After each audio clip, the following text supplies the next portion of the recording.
Well, good evening. Welcome again.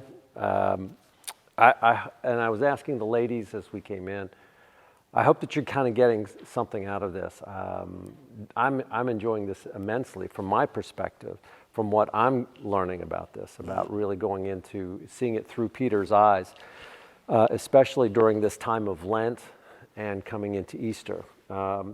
We're obviously not moving at a lightning pace, but as you kind of get into it, you're finding that I'm finding anyway, that there's so much more that Peter's trying to draw you into.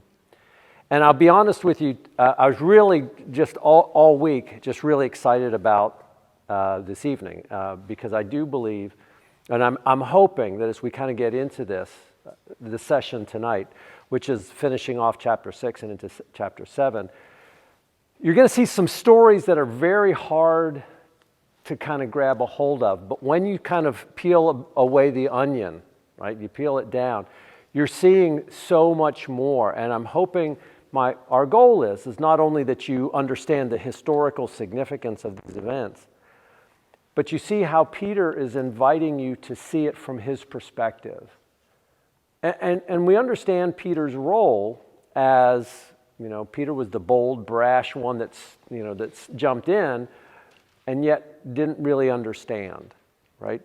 Even at the very end, he didn't understand. But by the end, Peter was the rock of the church. He was the formation. He was the founding, the energy behind it. So what Peter is trying to do is help you learn what he learned. If you will, this is Peter's memoir, not just about his life, but about his transformation. And what he wants you to do is he wants you to fall into the same trap he did, so that you experience the same wonder that he experienced. You can't have one without the other. And so what Peter's going to invite you to do is see this from that perspective, all right? Now, we're going to have to kind of take a step back a little bit, and I just want to highlight this in order for us to get into what we're going to do in chapter 7. And that is, we're going to go back to a little bit of the feeding of the 5,000 and the significance of that, and then we're going to go into the walking on water and so forth. So we're actually starting about halfway through chapter 6. We're not going to go through that. We did that last time, so I'm not going to go through that chapter and verse, but I do want to highlight a couple of things as a guide for what comes next. And then that'll help us get into what we do in chapter 7. Okay? All right, let us begin with prayer. Heavenly Father, through the ages, people have turned these pages, they have studied, they have marveled at your word. We are people of one book. We become part of this story. We enter into it with Peter and the disciples. We wonder at the miracles, and we ask the same questions that they did. But Father, we pray that your Spirit would rest upon us, that as we live as Easter people this evening, that your word would speak to us, it would shape us, it would challenge us. But above all, it would elevate us to see anew who we are and who we can become. Father, your word is a catalytic force. It transforms all that it touches. So let it touch our hearts, our minds, and our souls. In Jesus' name we pray. Amen. Okay, so I wanted to jump back to about verse 30 in chapter 6. And I'm just going to highlight some of this before we kind of get into the actual reading about what's going on. If you remember, the disciples, let me kind of give a little bit. You're going to see this evening another transformation in the story that Peter is telling. So I want you to look for the shift, the focus. Where does the focus lie as we kind of get into this? All right, so Jesus has just sent the disciples out. The disciples have come back, and they've reported back all that they've done as they've gone out and done ministry. And so they're talking about all of this. When Jesus says, come away, let's kind of get away, and let's talk about what you've experienced. But all of the people start coming in. They start flooding back in and start finding Jesus. And so he has compassion on them. It tells us that Jesus landed at the crowd. They were in a remote place. Now, this language is similar to the idea of Israel or the Hebrews being in a remote place, being away. They're in this wilderness experience. And so what the writer is trying to get you to do is saying, okay, here is Jesus in this wilderness experience or in this remote place with all of these people that are coming and they're hungry for time with Jesus. How can they learn from him? So much so that they're not really in tune with, well, how are we going to take care of ourselves? What are we going to get to eat? What are we going to get to do? They're feasting on who Jesus is. And so finally, the disciples come, and they're much more, now understand, this is the transition, right? The disciples are much more in tune, and they're saying, well, shouldn't you send these people away and let them go get something to eat? Where are we going to do this? They're not really quite sure what's going on. Now the focal point is beginning to shift. Up until this point, whenever Jesus did a miracle or there was some sign or some wonder, oftentimes there was a conflict that would arise. And that conflict was often with the religious leaders, right? And Peter, at the very beginning, up until this point, was beginning to put the religious people in Israel in a negative light. Right? There was always that conflict. There was conflict with his home. There was conflict even with his own family that did not understand what he's doing. But now you're going to begin to see that the disciples do not understand what he's doing. And the conflict that Jesus is going to begin, now the transition is going to shift a little bit away from the religious leaders as the antagonists to the disciples. Now the disciples are going to be, in some cases, they're going to be the antagonists, not just the protagonists. It's not just about these disciples that are doing the good work. They're now the ones that are actually hindering a little bit. They're not quite getting it. So Jesus responds and he says, you go give them something to eat. They're in this wilderness place. Now understand, you've just been out there doing ministry, right? And what did Jesus invite them to do? To go out and to teach and to heal and to cast out demons, all right? So they've just gone out and done that. And he said, well, shoo them away. What are we going to do? All right, so there's this idea following right on this time. Presumably they've been talking to Jesus about some of the wonders that have been happening. He said, well, then you take care. And they're not quite putting it together. They're sort of like, well, what are we going to do? How are we going to take care of it? He said, well, how many loaves do you have? Go and see, right? Go and see what you have. Go and see what's out there and available. And of course, Jesus has them all sit down. He feeds them, and at the end they pick up 12 basketfuls. Now, what is Peter, or what is the writer trying to get you to see? And the last time we talked, now this is why this is important. He's trying to get you to see that this is that wilderness experience. This is the parallel of them going through that Exodus journey. They are in the midst of an Exodus. For the disciples and for the reader to say they were in a remote place when Jesus had them sit down and provided bread for them. Right where they were. They were providing bread. This is that concept. And we talked about this last time. If you look it up in Isaiah chapter 25, it talks about at the end there will be this, what's called a messianic banquet. The idea that God will provide for his people. He will provide a rich meal in the wilderness. He will provide aged wine, all of that.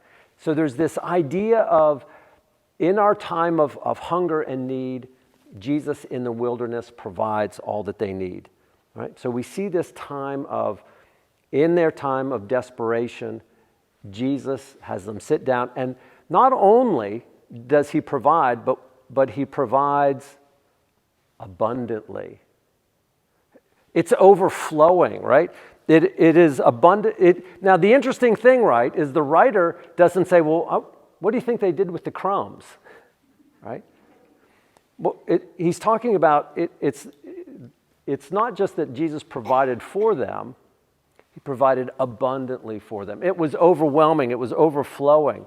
And the parallel is, on this journey, they are on this journey to the land of milk and honey. For the Exodus story.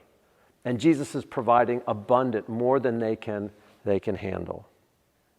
All right? So you have that in the back of your mind, that Jesus is providing for them. Okay. Now we come to one of those transitions, and this is one of the major transitions in Mark's gospel. You now begin to make a shift in the focal point of understanding what is happening with the disciples. Right? It tells us, and the question is okay, before we get into the next phase there, beginning in verse 45, immediately Jesus made his disciples get into the boat and go ahead of him to Bethsaida while he dismissed the crowd. After leaving them, he went into the hills to pray. Why do you think Jesus, at this point, it is urgent that he sends them to the lake? And now, understanding, right, they separate. We're not going together. I'm going to go up here, you go over there. What do you think is going on there? What do you think they're doing? Maybe preparing them for when he wouldn't be with them. Okay, preparing them, right? There is a sense of obedience. Look, I said go there. And that's what they do. Giving them a chance to think about what they just saw as far as the feeding of the 5,000. Okay. Possibly. Talk about it, etc. Yeah, possibly. Can I get somebody to read for me? Look up, just raise your hand if you'll read for me. Okay. John chapter 6, verses 14 and 15.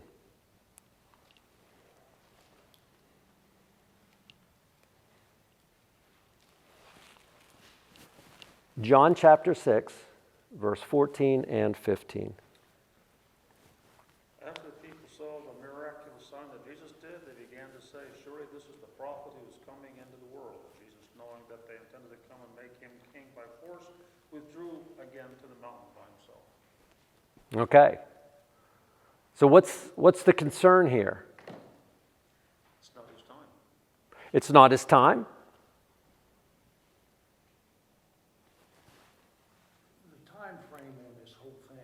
Mm-hmm. You think the time frame has been set up? You know what I mean? He knows he's got to have this done by such and such. You think that ever enters into that or not? I'm not sure what you're... Okay, the time frame. He knows the crucifixion's coming. Okay, and he's got all this to do. Correct. Okay, and I just wonder if he. Well, I'll send them over there so I can work with these or whatever. This kind of. Okay. Well, I think what's happening here, I think Jesus is understanding the flow of circumstances around him. I think what he's doing is, in the feeding of the 5,000, right? People are going, I mean, this is the golden goose. This guy can feed us infinitely, right? He can heal us, cast out demons, and we have bread on tap. That was probably not a good analogy, but you get the idea. So what are they doing? Let us come and, the John passage, let us come and take him by force. Now, I'm not exactly sure how you make somebody king by force.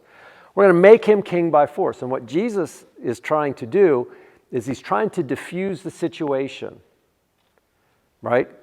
It isn't just me and the 12. The 12 go down that way. You guys go that way. Get on the boat.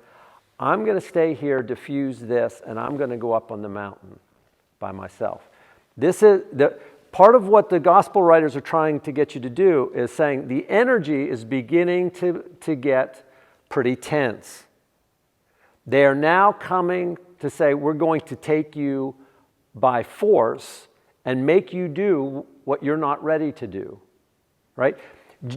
Right? This is the point. Now, this is one of those things about the Gospels. If you say, well, the Gospels, I mean, this can't be true, right? What the Gospels are saying is, at this point in time, people wanted him to be king. And he said, no, that's not why I'm here. Right? Now, we will get to that eventually. Later on, Jesus will go through his 3 passion predictions. The Son of Man must suffer, right, be handed over to the Gentiles, be suffered and killed, and in 3 days rise again. You're all familiar with that. Well, they're ready to take him to be king. And he said, no, I have another pathway. That's not where I'm at right now. So the disciples, now this is the point. The disciples go down to the Sea of Galilee, and Jesus goes up in the mountains to pray. Right? Now, there's obviously there's a lot in this passage other than Jesus just walking on the water. When evening came, the boat was in the middle of the lake, and he was alone on land. He saw the disciples straining at the oar because the wind was against them. About the 4th watch of the night, he went out to them. Now, the 4th watch is a Roman term that divides the night into fourths. That's why it's called the 4th watch. And it's the 4th watch that's from 3 a.m. to 6 a.m. So it's in that dawn hour frame. It's in that dawn hour time, right? Time frame. He went out to them walking on the water. Okay.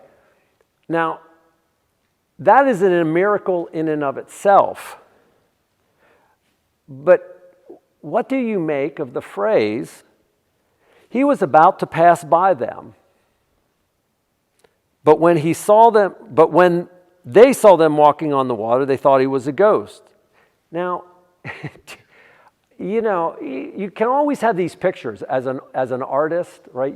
You have these renditions of Jesus walking on the water, and they're very cerebral, they're very philosophical, very religious. I always have this idea of Jesus just going, how's it going, guys? Right? They're about getting swamped, and it says, I'll see you over there. I'm able to go faster on this than you are that way. And they're like going, what the hey? Right?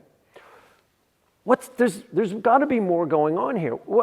What's going on here? Why is Jesus seeing them straining against the oars about to pass by? What do you think is going on? My thoughts on this to begin with is when the disciples were told to, you all go on over and I'll catch up with you. Well, you go on over. And I think somebody would ask a question, he wants to wait for you? Yeah. So, that kind of was a little goofy in my mind. But then you got, when he sees them straight into yours, it's just one way to prove and test their faith even more. Yeah. As far as passing them by, I mean, if you need me, fine, holler. If you don't, see you. Yeah. I mean, I just always found that a rather bizarre phrase. He was about to pass them by. And when they saw him walking on, now that part I get, right? If you see somebody out there walking on the water, we got some bad wine or something. And they thought it was a ghost, and they cried out because they saw him, and they were terrified. Now, they are terrified, right? Now, both the combination of what they're seeing and what they think they're seeing is overwhelming. Perhaps he wanted to see how they would react to what they saw. They have seen so many miracles and seen him do things that no human being could possibly do. And instead of them saying, it's the Lord, we're okay, we're safe, they're saying, we're terrified. Okay. Keep in mind, too, it's also foggy Okay. that time of the morning. Sure. Yeah, well, part of the challenge here is, why didn't Jesus just walk right to the boat? Just walk to right. Hey guys, You got room for one more? Just walk right to the boat. The interesting thing, The other question I have is that Jesus often responded with compassion when people were struggling. Why did he not do that? right, They were clearly struggling. I'm wondering if he is wanting them and us to ask for help. sure? I mean, they were probably a little heady with all the things they were able to accomplish with him. And Yeah. I wonder if this was like a humbling experience and wanting to pass for help. Yeah, and certainly they did, right? They, come and immediately, it says immediately, he spoke to them and said, take courage, it is I. Now, I understand their fear is both a combination of the bizarre things that they are seeing and the death experience as well. We mentioned this morning in Sunday school, we were talking a little bit about, if you remember in Acts chapter 14, the jailer, he's holding Paul and Silas and there's an earthquake and the doors open up and the jailer is about to commit suicide because he's responsible. So he is threatened with a life-threatening event. His life story has been fundamentally shifted, right? I'm a jailer, I've got a good job, I know what to do, no problem. But all of a sudden, something has happened that his life is now threatened. And yet Paul and Silas kind of step in and they say, hey, calm down, don't do anything stupid, we're right here. And and he begins to have basically a religious experience. The reason I tell you that is that the disciples are in the same boat. The disciples are having a life-threatening experience, right? They're in the middle of a lake, the waves are against them, and they're having this bizarre apparition, right? They're seeing, but they're not just seeing a ghost, they're seeing Jesus do something nobody else has ever done. It's in the middle of the lake. Now, the reason that the writers, to kind of cut to the chase, the reason that the writers kind of write it this way, that Jesus is intentionally, because he's not putting that down, he's saying, Jesus is about to pass by.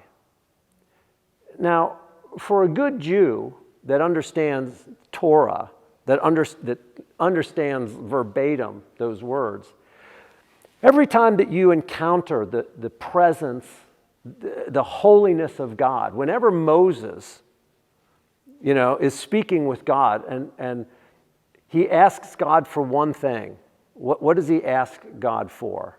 What is the one thing Moses asks God for on the mountain? Huh? He doesn't want to go. He doesn't want Well, that's a complaint. That's not exactly what he was asking. He said, Okay. I want to see your face. I want to see you.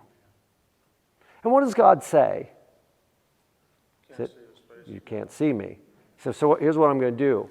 I'm going to put you in a cleft, and I'm just going to pass by. I will pass by you, and you will see my glory as I pass by. So you can, if you want to, you can write this down. In Exodus 33, he is about to pass by. Okay? Now, in 1 Kings chapter 19, Elijah is also having a crisis of belief. He's had it. In many respects, people say Elijah is also suicidal. He said, I just want to end it. I'm tired. I'm tired of these people. I'm tired of this job. I don't want this anymore. And God said, Elijah, come out. Why? Because I'm about to pass by. Right? Not the way you expect. Not in the earthquake. And you know the story. Not in the earthquake, not in the wind, not in the fire, but in the still small voice. But I'm going to pass by, and you will see my glory. In Job chapter 9, verse 8, it tells us, now Job is talking, and he's talking about, but God alone has the ability to tread on the waves of the sea. That God alone has the ability to tread on the waves of the sea. So, What many people suspect is that what Peter is trying to do is saying, in that moment of that terror, the grandeur of Jesus is about to pass by. The glory of God is about to pass by. When they invite him into the boat, they invite him into the boat. They're terrified, not only because of the death, they're threatened with their own mortality, but also because they're seeing the impossible. They're seeing the presence of God pass by, and they're terrified. And you see this every time somebody has, in the Old Testament, it is always called the Shekinah glory. The glory of God passes by, and you see it, and you say, right, who else does that? So he tells them, take courage, it is I, do not be afraid. Then when he climbed it with them, the wind died down, and they were completely amazed. Now this is the key. For they had not understood about the loaves, for their hearts were hardened. Right? Now, this is what I mean. Each of the time you see a boat or a Sea of Galilee narrative, there's something going on, whatever the Sea of Galilee, it's going to shift because the writer here often uses the Sea of Galilee as a transition point. Things are beginning to shift, and you're going to see another major shift. And what you're going to begin to see is especially, this is why I love this chapter, and this has one of my favorite stories, and I'm doing my best to make sure that we can get there. It is one of those things that the shift is going to be moving away from, if you will, the ignorance. The Pharisees and the teachers of the law all of a sudden become easy targets. I mean, to some extent, right? They're easy targets. The Pharisees like to be disliked. They do stuff that we just say, yeah, that's just dumb. But now the shift is going to become and say, now even the disciples don't get it. Even the disciples, right? Because it's saying even of the disciples, they did not learn the lesson of the loaves. They had not understood about the lesson of the loaves, for their hearts were hardened. Okay? Now, we have talked about this before, especially when we were talking about in Exodus, right? People always get hung up on this. Every time Moses goes in and says, will you let my people go? And Pharaoh says, yes, your people can go. And then pretty soon he changes his mind. They said, no, you can't. And there's a plague. And so they come and they pray and they say, Moses, you can have whatever you want. Go and take, but just stop this plague. Plague goes away. And Pharaoh hardens his heart, right? But it also comes back and it says, God hardened his heart. And people say, see, he didn't have any choice. That's not what the Bible is talking about. What does it mean when it tells us that they hardened their hearts? Unbelief. Their unbelief. Okay? Their pride. I'm not, by the way, I'm not waiting for an answer. That's all part and parcel. I mean, Maybe they have hardened their hearts as to their belief, what they already believe in. Yeah. They can't believe that Christ is going to do this, not that. Mm-hmm. how would we behave if we had been the disciples in that boat? Absolutely. They're not willing to learn. They're not willing, and to some extent, they're not able to, right? I mean, we all have a paradigm. We all have a worldview, how things are supposed to work, right? And we all fall back into that trap, right? The disciples here have just, right? I mean, this is kind of what the writer is saying, is that Jesus has just done this phenomenal miracle. He's fed, we talked about this. It says 5,000 men, right? We assume families. So imagine a stadium or an area filled with 10,000 people at minimum. And Jesus and somebody comes with 12 loaves of bread. You're going, are you ridiculous? That's not going to feed you people. And yet it feeds them and abundantly more. And they're saying, but they had not learned that nothing is impossible. That Jesus is able to do infinitely more. They have seen the exorcisms. They have seen the healings. They have seen, right?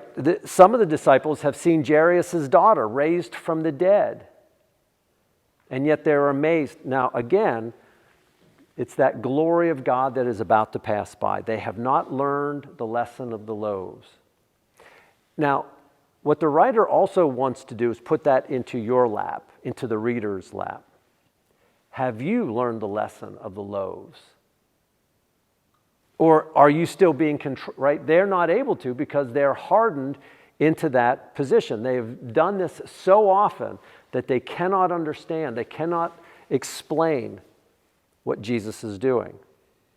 That term of stepping out in faith, we are afraid to do at times.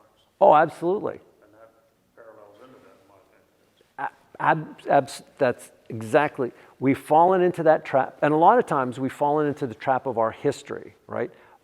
If you've ever been, I could never do anything like that. Because you haven't learned the lesson of the loaves yet. You haven't been in the boat when Jesus came. Right?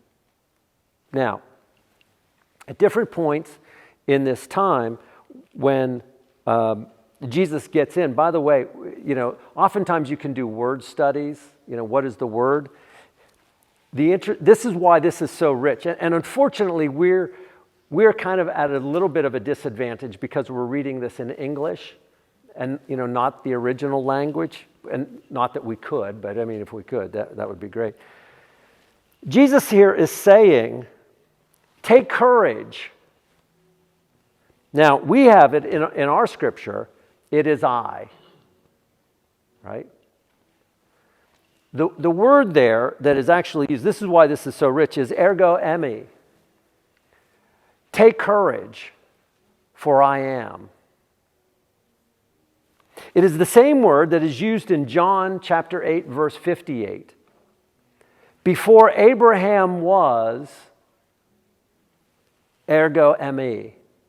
Before Abraham was, I am. So when Jesus gets into the boat with them, to the reader, to you the reader, he's saying, take courage, for I am. Now, where do we first hear that phrase? Moses meeting with God At the bush, budding. I am that I am. Who are you? I am that I am. Ergo eimi, ergo eimi. So when he gets into the boat, when ergo eimi is about to pass by, the glory of the Lord is about to pass by. And the glory of the Lord now, before everybody else is just, every time somebody gets into the presence of the Lord, they fall down as dead men. They just, and you'll see this over and over again. As a matter of fact, every time there's this, I'm being undone. I'm coming apart because I am in the presence of a holy God. Now, the great I am gets in the boat with them, has gotten into your boat. Now, if you can see that, if you can understand that, if you can truly embrace that concept about how that fundamentally changes how you do church and how you live your life, of saying the great I am has gotten into your boat with you. And if God is in your boat, what are you afraid of? Don't be afraid. Now, the interesting part here is you'll notice when he got into the boat, he doesn't say anything. I mean, he doesn't say anything like, before. At the beginning, and this is where I said things build up. In the beginning, he says, peace, be still, and everything calmed down. Now he just gets in, the I am gets in, and it takes care of itself. And the wind died down, and they were completely amazed. They were amazed because they had not yet understood what Jesus was trying to do with the great I am that was giving them manna in that wilderness when he was feeding the 5,000. That's what Peter's trying to get you to connect those dots. But here, what's interesting is Peter, who is a disciple, is saying, the reason that we were so terrified, we hadn't put it together yet. We hadn't figured this out yet. And we wouldn't do that until later on. So when you kind of look at the disciples and going, man, these guys are just, just such great heroes of the faith. That's true, but they didn't start out that way. So for those of us that are struggling, Peter is saying, welcome. You're now exactly in our footsteps. We did exactly the same thing. Yeah. Question about the word pardon. Beg your pardon? Question about the word pardon. Uh-huh. So it sounds like you're saying that it's not so much, I always thought about that as they rejected it. And I guess if you don't have the framework for something, you are kind of rejecting it. But it sounds like there's more lack of comprehension, like they just don't get it yet, which is, in my mind, is really different than people, how I used to think about pardon being just rejecting it outright. Yeah. Would you make that distinction or not? Yes, I would, but not just they didn't understand it. I mean, because it just seems like, well, with more information, they would figure it out. They would rationalize it out. It's almost like hardened in terms of being entrenched. You're now, if you did church, I mean, I'm not picking on church. If you did church a certain way, you say, but that's the only way it can be done. But we always do it that way. And when somebody says, well, let's try something new. No, God told me to do it this way. We always do it this way. And the more that you're pushed, the more that you have to choose. In Pharaoh's case, the more Pharaoh had to choose, the more he chose, the more entrenched he became, the harder. And it tells us he became calloused. It's that, right? I always think of this in terms of like playing the guitar. Initially, when you play, your fingers hurt. But the more you play, they become callous, they become unfeeling, right? They become deadened. The more that you choose that path, the more that you, if for example, and I don't go off on a tangent, but the more that you say, I'm going to skip church because I got other things to do, that choice has an effect on you. It maybe just imperceptibly, but it makes it the next time a little bit easier and a little bit, and it's, now, how do you get out of that? You have to have that shaken out of you, right? And that's what's going to happen. That's why Easter is so powerful. It doesn't just go, so that's what God is doing. It obliterates your worldview. If you believe that this rabbi predicted his death and then died, and I don't mean just was in a coma or just sort of an AED kind of just like then they shocked him and it came back. I mean, 3 days, stone cold, drop dead, nail dead, dead. He's gone. And then he pops up to life just like he predicted. He's got my attention. He obliterates the rest of all of our schemes. That kind of shaking obliterates that callous.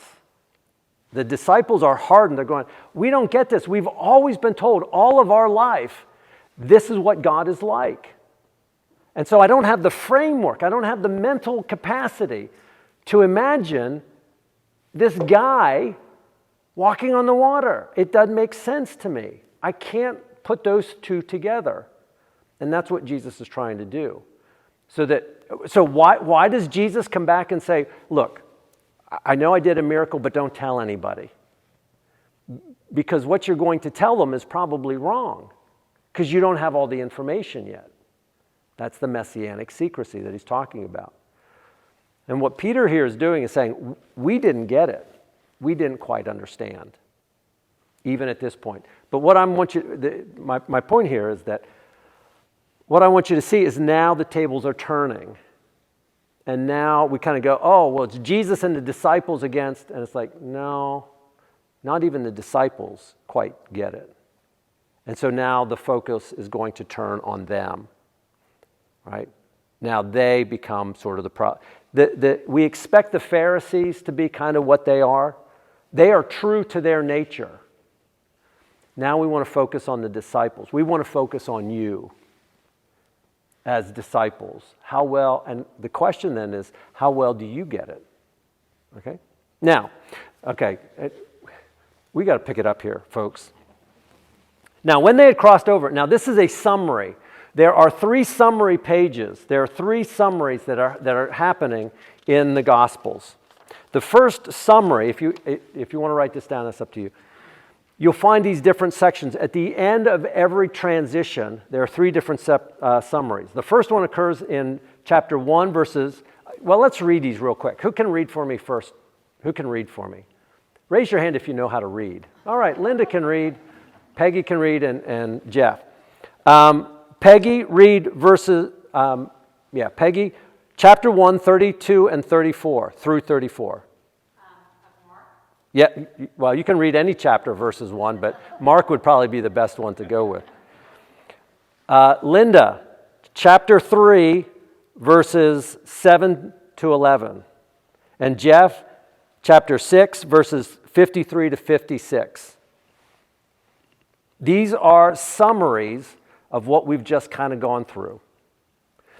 Now, the point is, real quick, the point is when you hear the summary, ask what it is, that summary, what value or what attitude that summary is trying to highlight for what has just transpired. Okay, Peggy, if you have it. Mark 1, 32 through 34. Correct. That evening after sunset, the people brought to Jesus all the sick, demon-possessed. The whole town gathered at the door, and Jesus healed many who had various diseases. He also drove out many demons, but he would not let the demons speak because they knew who he was. Very early in the morning, while it was still dark, Jesus got up, left the house, and went off to a solitary place where he prayed. Okay, you're fine. What is the theme? What do you think the theme is? What are they trying to show? What characteristic about Jesus? Miracles? Healer, right? Now, you notice the summary. All of the town is bringing people. They're all coming. He's healing all these people. It's just kind of very generic, very general. It is very focused, but it's talking about the generic, what is unfolding all around. Okay? Linda, you had chapter 3 to 12, if you don't mind. 7 to 12. Jesus withdrew with his disciples to the lake, and a large crowd from Galilee followed. When they heard all he was doing, many people came to him from Judea, Jerusalem, Idumea, and the regions across the Jordan and around Tyre and Sidon. Because of the crowd, he told his disciples to have a small boat ready for him to keep the people from crowding him. For he had healed many, so that those with diseases were pushing forward to touch him. Whenever the evil spirits saw him, they fell down before him and cried out, "You are the Son of God." But he gave them strict orders not to tell who he was. Okay, what impression does that give you? Vernacular, the people always love a winner, and he's providing everything. So Yeah. let's go. His popularity is expanding. So really, if you think about it, the first section is about his authority, right? His ability, his command of miracles and wonders. The second section is the growing now the popularity, people from, right? Notice what they say, from Judea, Idumea, all over. They're coming from everywhere. Everybody is here. His popularity is beginning to expand, so much so that he says, put into a boat and push off because there are too many people. Too many people. His popularity. His power in chapter 1, his popularity in section 2. And Jeff has section 3. All right, Mark 6:53 to 56. When they had crossed over, they landed at Gennesaret and anchored there. As soon as they got out of the boat, people recognized Jesus. They ran throughout that whole region and carried the sick on mats to wherever they heard he was. And wherever he went, in the villages, towns, or countryside, they placed the sick in the marketplaces. They begged him to let them touch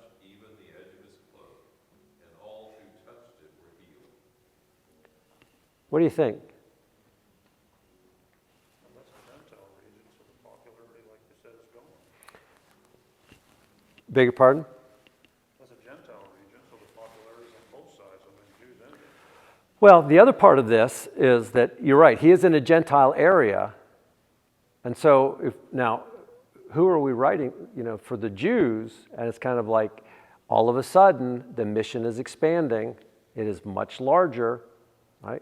But you also get a sense here of people are rushing to him and just saying, if I just touch him, right? In chapter 1, Jesus was healing, casting out demons. Now they're just saying, right, if I just touch him. And if it follows, if you will, if it follows on the Sea of Galilee passage, the walking on, you're now getting a sense of the glory. If we just bring him, and if he just walks through the marketplace, people are being healed. If I can just, right, and there's this whole thing about them wearing tassels on their, for Jews. And they're wearing these things. And if it just like, if he just is there and I can just touch him. So you're getting now a sense of the growing holiness of Jesus. And by that I don't mean, holier than thou, but distinctiveness. This isn't just a prophet. This isn't just a teacher. If I can just touch, then, right, and we talked a little bit about this with the woman that came and touched his cloak and was healed. That the power then from Jesus can infiltrate us. Not just him, reaching out and touching you, but it can now infiltrate us as well. Not more set up. How so? Well, starting, he did the miracle himself. Yes. To touch him, Yeah. eventually with him being gone, just to know him. Mm-hmm. That's it. That's the transition that is happening. You're absolutely right that they're building that momentum. When you first start reading, you don't have that you don't have the background. So Jesus is actively healing. He's actively touching.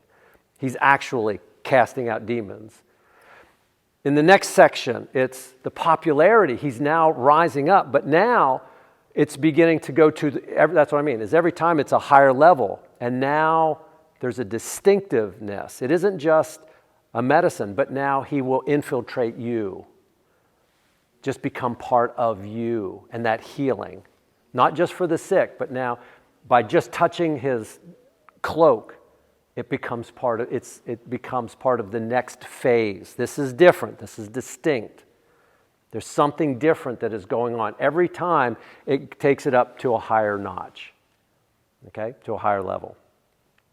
Okay, let's hit the next phase because I definitely want to get to this wonderful story, which is like all the way down at the Syrophoenician woman.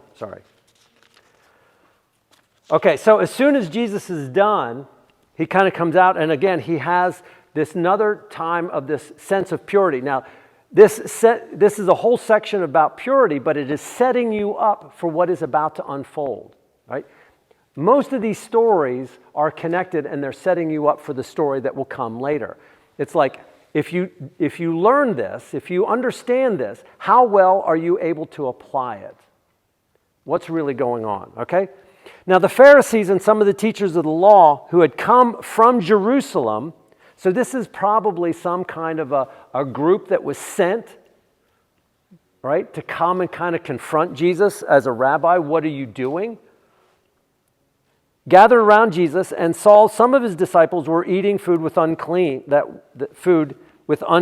is, ceremonially unwashed hands. The Pharisees and all the Jews do not eat unless they give their hands a ceremonial washing, holding to the tradition of their elders. When they had come from the marketplace, they do not eat unless they wash, and they observe many other traditions, such as the washing of cups, pitchers, and kettles. Okay, real quick. This is something that is unique to Mark. Mark adds a lot of detail.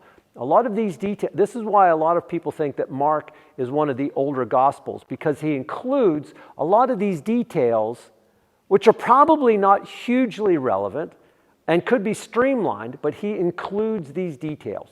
For example, again, for whatever reason, Mark loves to include things in triads, right? They observe such as the washing of cups, pitchers, and kettles. When he talks about they are ceremonially unclean, they observe many other traditions. I mean, he goes on into great detail. And part of that is because of Mark's audience. At the very beginning, we said probably Mark is writing from Rome with Peter. He is writing primarily to a Roman audience or to other Jews in the Roman Empire. That's why he includes this section to say this. If you're not familiar with the ceremonial, the laws of the Pharisees, this is why this is a big deal, because this identifies who they really are. So he talks a great deal about how the Pharisees are saying, what is the difference, right? Now, what is the difference? This goes back to what we just got done. We just finished that Jesus just landed in the Gennesaret, which we said before is Gentile territory. And immediately following that, if you're reading, the first thing that Mark wants to do, or Peter is trying to get across, is, I'm sorry, aren't they supposed to be unclean people? Why are we wasting our time with these people? Right? Is that not in the back? Why are we doing that? So we go into this long story about what does it mean to be clean or unclean when you look at human beings, right? Now, what Mark is going to do, and I'm trying to keep both my eye on the book as well as on the clock, make sure that I'm respectful of your time. What Mark is going to do is he's going to lay out the rationale, and then he's going to say, but can we apply it? Right? So he talks about what does it mean to be clean or unclean? So the Pharisees and the teachers of the law asked Jesus, why don't your disciples live according to the tradition of the elders instead of eating food with their unclean hands? Right? This kind of goes back a little bit to what we talked about with hardening of the hearts. And he said, Jesus said, Isaiah was right when he prophesied. By the way, this is Isaiah 29:13. Isaiah was right when he prophesied about you, you hypocrites. It is written, these people honor me with their lips, and their hearts are far from me. They worship me in vain. Their teachings are rules taught by men. Okay? Now, that is the letter of the law. The letter of the law is cold and hard. It is unyielding. It just says this is what you need to do. Can I get somebody to read for me John chapter 4, verse 23? Raise your hand if you can look that up so that I know that it's going to. Lisa, do you have it? Lisa, give Lisa. Lisa chapter 4, verse 23. 23? Uh-huh. Yet a time is coming and has now come when the true worshipers will worship the Father in spirit and truth, for they are the kind of worshipers the Father seeks. Okay. So in this you have Pharisees and the teachers of the law saying, look, this is what the elders are telling you to do, right? Follow the rules. Why are rules so important? Because they're easy. The rules are easy, right? If you just jump over this hoop, I've often said before, it's kind of like if you ever go to an amusement park when you're a kid, and they always have those signs, if you're this tall, you can ride this ride, right? And you're trying to say, do I measure up, right? And you do everything, you'd stand on your tiptoes or whatever to get on the ride. Rules and measuring say you either get in or you don't get in, right? It doesn't matter. And what Jesus is trying to do is trying to shift it away from the rule to the relationship. You have the relationship. He said, your worship is in vain. Your relationship with me is in vain because you're only following the rules. You're just here because you have to be here. And this is one of the things that I've tried to do in my time with you, is to say, the reason that I have a hard time with this whole fire and brimstone thing is because people are trying to figure out, what do I have to do to get in under the door? And I've often said, when I proposed to Lynette. I said, honey, what is the bare minimum I have to do to get you to marry me? And I said, because trust me, I'm only going to be able to deliver the bare minimum. Right? But think about that. Now, all joking aside, do we do that? Do we say, God, what is the bare minimum I have to do to get what I want from you? And what I want from you is heaven someday. What is the bare minimum? Because I'll do that, right? I'm not in this for the relationship. Do I have to get back? We talked about this morning. Do I have to get baptized? Okay, then I'm in.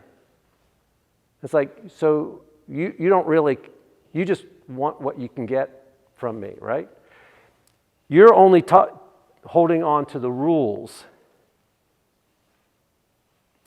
And then he said, you have a fine way of setting it. And then he goes on to talk about how you set you don't even hold it up to them yourself. He said, then you have the commands in order to observe your own traditions. For Moses said, honor your father and mother. And anyone who cares for his father and mother who curses his father and mother must be put to death.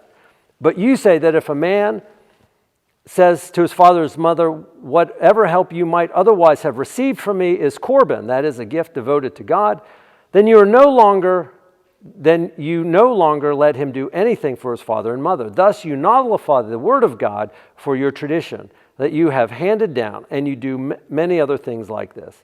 Then Jesus is talking to the crowd. Listen to me, everyone, and understand this. Nothing outside a man can make him unclean, but by going into him. Rather, it is what comes out of a man that makes him unclean. And after he had left the crowd and entered the house, his disciples asked him about this parable. He said, are you so dull? To his disciples. I mean, that's kind of the focal point. The answer is yes, the disciples are dull. They're not quite putting this together. We don't, he got done saying that you're following the letter, not the spirit of the law, and they're going, what do you mean by that? I don't get that. Now understand, goes back to the hardness. They're going, that's all we know. Everybody does that. What else is there? Right? As Christians, we look back and we kind of go, how do they not get this? But Jesus is saying, look at this differently. Look at this in the spirit of the thing. He said, don't you see that nothing outside a man from outside can make him unclean? For what goes into his heart and into his stomach and then out of his body. In saying this, Jesus declared all foods clean. Now, right, there's a little caveat. This is kind of that little, it's in parentheses, it's that little quote, because if you remember, Peter has that conversation with the angel. Do you remember in Acts the sheet coming down out of heaven? And then he goes to Cornelius' house. Peter is the one that opens that up. But now he's kind of coming back and saying, Jesus is declaring all foods clean, right? It is not what goes into you. He went on and said, it is what comes out of a person that makes him unclean. For from within a man's heart comes evil thoughts of sexual immorality, theft, murder, adultery, greed, malice, deceit, lewdness, you go on. All these from inside make a person unclean. Right? Now, we understand that. Now, this is important. Right? He doesn't say anything here about nationality. He doesn't say anything about, this is for, this is for the Jews, right? This is for Jews. And we would sit there and go, oh, yes, that makes sense to us, right? He explains this to the disciples, right? And now, and this is the one that I wanted to get to. Now he has to say, okay, now can you put it into practice? Right? It's one thing for us to sit here and do a Bible study and say, oh, yes, the grace of God is for all of us.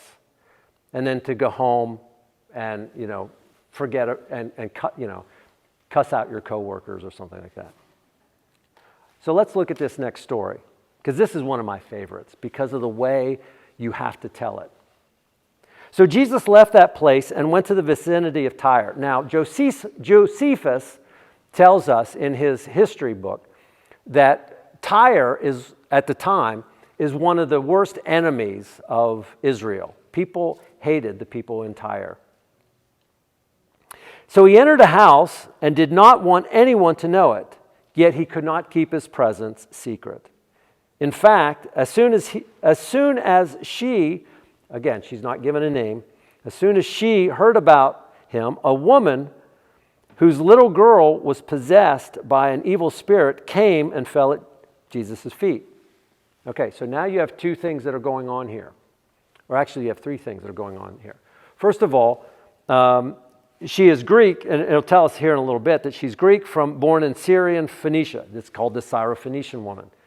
First of all, it is a woman.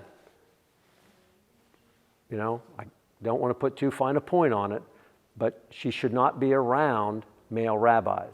Now, it would be sort of like if you could go to if you would imagine, try to imagine going to a very strict a sect in Arabia or in Iran, and you as a female just rushing in to a gathering of clergy, of if you will, a Sikh sect or something like that.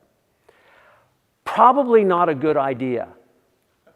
Okay, probably not a good idea, right? But if it did occur, it would say, I'm desperate, right? Now, she's a female. She's coming because she's a Gentile. She's Greek. Strike two. And she's coming for help for her little daughter. Now, again, children were not thought very highly because they did not survive very often. They do not have, everybody fusses over little Wyatt. Probably didn't happen because that just wasn't the norm to fuss over children, right? So she's got 3 strikes against her when she comes in. As soon as she heard about him, the woman whose little daughter was possessed by an evil spirit came and fell at his feet. The woman, right, Mark wants you to know this specifically. The woman was a Greek, which means Gentile. She was born in Syrian Phoenicia. She begged Jesus to drive the demon out of her daughter. Jesus says, first, let the children eat all that they want. He told her, for it is not right to take the children's bread and toss it to the dogs. Now, who are the children that Jesus is referring to? The Israelites, right? The children of God. And who are the dogs? Who are the dogs? The Gentiles, right? The Gentiles, the leftovers. Now, does that seem harsh to you? Right? So here's this woman, right? Comes in. Now, when Jairus, right, the religious leader came in and said, hey, my little girl is sick and on the verge of death. He said, let's go. Here this woman, comes in and she says, hey, my little girl is possessed. And presumably at a point of just, being, if you will, an invalid. I'm just speculating. Jesus' words here seem, at minimum, callous and unfeeling. It would be normal. It would be normal. That's exactly the point. It would be normal. But there's more going on here.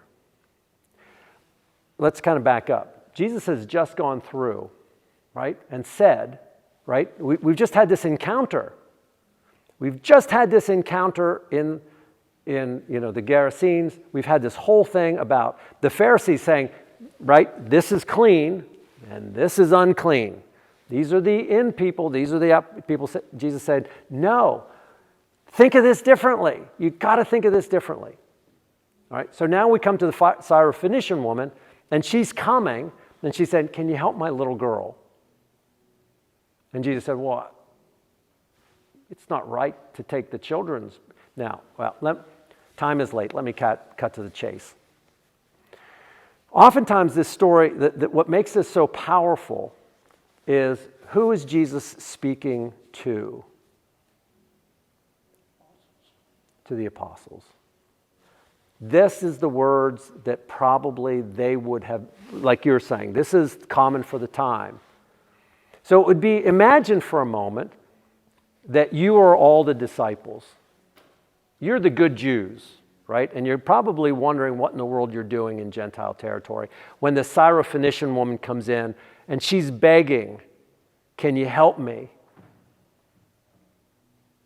And Jesus, here she is, she's, instead of addressing her, she said, so tell me,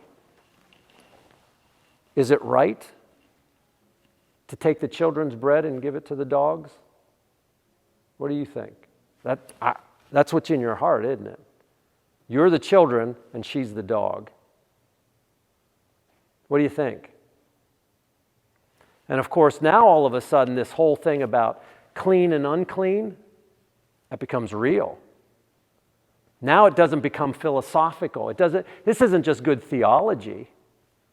What am I going to do with her? You've already cast her off. She's come here at great risk for her little girl. But you see her as a dog. So he says, it is not, because I'm echoing back to you what you've been living all of your life. For it is not right to take the children's bread, it's not right to take what I'm entitled to and toss it to the dogs. Now she does something that only occurs here. This is the only time it occurs in Mark's gospel that Jesus is referred to as Lord. This is the only time that word is used. Yes, Lord, she replied, but even the dogs eat the crumbs under the children's table. What is she projecting in that encounter? A learning of faith. Okay. Mm-hmm. Courage. Faith. Maybe, we throw that around. I don't know that she's not really sure, probably at this point. The same way that you are. Well, she went that further as courage, like I said. But Yeah. She was expecting something. Yeah, yeah. Desperation, too. Desperate. And along with that goes a sense of humility. Right? Notice that she does not say, hey, wait a second, buddy. What are you calling me a dog for? I ain't nobody's dog. Her desperation created a humility that she's not saying, hey, you're right. I don't deserve anything. I don't deserve anything. I'd just be happy with the crumbs that fall from the children's table. I'm not asking for anything. I'm not saying that I deserve a seat at the table. She's at a sense of desperation. She is persistent. She hasn't given up. When she hears that, we're not going to give it, what do you guys all think? Should we give it to a dog? She said, it's okay. Right? And you all know this. You would do anything for your kids. You're not going to say, you would not go into the doctor that had a miracle cure and say, no. You treat me with some respect. It's like, hey, if you have the cure, you can do whatever you want. Yes, but even the dogs under the table eat the children's bread. We still can be nourished, even with what they throw away. Now, this is why I love this, right? You're the disciples. And Jesus just said, what do you think, children? Should we feed it to the dogs? And she's over here going, I'd love just the crumbs that these people throw away. We're not asking for much. We need healing. I'm desperate for my kid. Then he told her, for such a reply you may go, for the demon has left your daughter. She went home and found her child lying on the bed, and the demon was gone. Okay, now, put it all together. We've now left, and we're Jesus is squarely giving this idea of the mission is now going out, going into the Gentile territory. He's now had a teaching about be careful what you consider clean and unclean. Because you, as Pharisees, are not even doing it. What you consider clean, you're saying, but we obey the law. No, you don't. You're finding loopholes. You're finding every reason why you don't have to do it. You're not even living up. If you said, well, I live it perfectly. No, you don't. It's not what goes in your mouth. It's not how you take the corn or whether your hands were clean. It's the stuff that comes out of you. The vileness that comes out of you. And he said, now let's put it into practice. And here's this woman that is desperate. And you have this sense of great compassion. But you consider her a dog, unworthy of God's attention. Is that what you're saying? Is that where we are? But she, who is a dog, has more faith than what you do. She's persistent, she has courage, she has deep humility. And she says, you're right, I don't deserve any of this. Anything that you can give, even a crumb, would be better than where we are. And he said, Jesus said, right now, the demon is left. God has already been at work in your life. That's why I love that story. Didn't she expect him to show compassion? There's something in her that just, because all these stories about him and everything. Sure. he's done. So it seems to me like part of her expected, in order for her to have the courage to speak up. Sure. She must have expected him to have compassion and to heal the child. Sure. I mean, because the stories float, like at the end of chapter 6, it gives that summary. They're in the Gennesaret, and it said, many people from all over were coming. They're just saying, if I can just touch his cloak. So that's out there, part of the story. People know that if I can just touch it, right, and if you will, that's that crumb. If I can just touch his cloak, I'll get healed. Because he is a miracle worker. But he's also working on the disciples, and he's working on us. And he goes through this idea of, okay, now that we've moved past this miracle worker, this, exorcisms, walking on the water, the whole bit, what is the difference now between clean and unclean? Or between Jew and Gentile? That barrier still exists in your mind. And so she comes in, and you're right, I believe that she came in and said, this is my hope. I believe I'm willing to take the risk. Apparently in some way, she's heard or she's been aware that this has happened in the past. And she said, I'm willing to take the risk.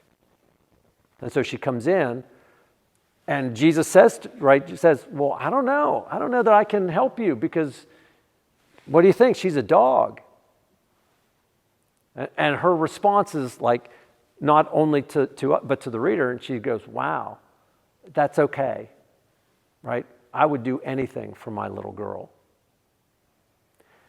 And so what you're beginning to see is now the mission is going out to the Gentiles, and the Gentiles are beginning to respond. They are not what you think they are. If you thought they were a dog and unworthy of God's attention, look over here. As a matter of fact, later on, we didn't actually get that far, but there are a couple of times later on that we'll talk about the role of Israel if you want to write this down. In Isaiah chapter 42, verses 6 through 7,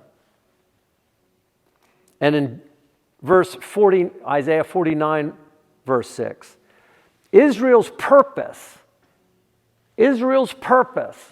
was to be a light to the Gentiles, to be an example of what it meant to live together to the Gentiles, and they withdrew from that. So this story is beginning to say, look, these people are not dogs, they are your mission field. That's what you were supposed to do in the first place. 2,000 years later, we still haven't figured it out. Sure. Figured it out because we still judge people by what they say rather than what they do. Right? Yeah. Yep. Okay, I took you too long, but I actually really wanted to hit the Syrophoenician woman, and I hope that will help stir you. But we're beginning to shift, and you're beginning to see, do you see that the focus is now, the disciples are kind of dull. They're not picking this up. And there's going to be several times, every time later on, if you continue to read through this, every time Jesus makes a passion narrative, Jesus will do it 3 times. He will tell, the Son of Man must suffer at the hands of Gentiles. He will be crucified. He will die and will rise again. Every time he does that, the disciples come back immediately with some request or some problem that shows that I'm not even sure that they heard what he said. Right? There's times where they'll come back and say, hey, that's great. But when you come into your kingdom, can I have a seat on your right? And you're like, have you just heard what I said? Every time it's now going to highlight that the disciples were not picking this up because their hearts were hardened. And the point is, on Easter morning, right, which we're coming up to, if you really understand what's going on, it will obliterate that hardness. Okay. Well, friends, thank you. Have a good week. Thank you for checking it out, and I hope you have a great